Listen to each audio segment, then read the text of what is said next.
ಜಿಲ್ಲೆಯಲ್ಲಿ ಬರಲಾರ್ದಂಗೆ ನಿರ್ಬಂಧ ವಿಧಿಸಿದ್ದಾರೆ. ಸೊ ಹಂಗಾಗಿ ನಿಮಗೆ ನೋಟಿಸ್ ಜಾರಿ ಮಾಡ್ತಾ ಇದ್ದೀವಿ, ನೀವು ಜಿಲ್ಲೆಯಿಂದ ಬಿಟ್ಟು ಹೋಗಬೇಕು. 21 ಇವತ್ತಿಂದ 23ರವರೆಗೆ ಜಿಲ್ಲೆ ಪ್ರವೇಶದಿಂದ ನಿರ್ಬಂಧ ವಿಧಿಸಿದ್ದಾರೆ. ಆದರೂ ನೀವು ಪ್ರವೇಶ ಮಾಡಿದಿರಿ, ಈ ಕ್ಷಣವೇ ನೀವು ಜಿಲ್ಲೆ ಹೋಗಿ. ಕಲರ್ ಜೆರಾಕ್ಸ್ ಅದು ಅದು ಯಾವುದೇ ಇರಲಿ ನೀವು ತಗೊಳ್ಳಿ ಸರ್. ಇದು ಕಲರ್ ಜೆರಾಕ್ಸ್ ನೀವು ತಗೊಳ್ಳಿ. ಒರಿಜಿನಲ್ ಕೊಟ್ರಿ ನನಗೆ. ಒರಿಜಿನಲ್ ಇದು ಯಾರು ಒರಿಜಿನಲ್ ಕಲರ್ ಜೆರಾಕ್ಸ್ ಅದು ಕಲರ್ ಜೆರಾಕ್ಸ್ ರಿಸೀವ್ ಮಾಡ್ಲಿ.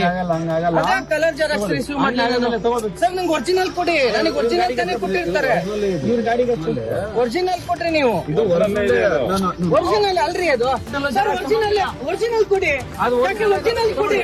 ನೀವು ಯಾರು ಹಿಡ್ಕೊಂಡು ಪಟಾಪಟ್ ಅಂತ ಮಾಡಿದ್ರೆ ನಾನು ನೋಡಿ, ನಾನು ಅಂಜನಾದ್ರಿ ಬೆಟ್ಟಕ್ಕೆ ಹೋಗಿ ಬರ್ತೀನಿ. ನಾನು ದೇವಸ್ಥಾನಕ್ಕೆ ಹೋಗ್ಬಿಟ್ಟು ವಾಪಸ್ ಬರ್ತೀನಿ ಅಂಜನಾದ್ರಿಗೆ. ನೀವೇನಾದ್ರು ಇದು ಮಾಡ್ರಿ. ನಾನು ನಿರಾಕರಣೆ ಮಾಡ್ತಾ ಇಲ್ಲ. ಬೆಟ್ಟಕ್ಕೆ ಹೋಗಿ ಅಂಜನಾದ್ರಿ ಬೆಟ್ಟಕ್ಕೆ ಹೋಗಿ ಬರಕ್ಕೆ ನೀವು ಹೇಳಿದೀವಿ ಆಲ್ರೆಡಿ. ಎಲ್ಲಿ ಹೇಳಿದ್ದೀರಿ? ಯಾರು ಹೇಳಿದ್ರು? ಯಾರು ಹೇಳಿದ್ದೀರಿ? ಯಾರು ಹೇಳಿದ್ದು ನಂಗೆ? 21/3/26ರಿಂದ 23/3/26 ಕೊಪ್ಪಳ ಜಿಲ್ಲೆಗೆ ಪ್ರವೇಶಿಸುವಂತೆ ನಿರ್ಬಂಧ ವಿಧಿಸಿ ಪ್ರತಿಭಾಭ್ರಮಣೆಯನ್ನು ಆಗಿದೆ.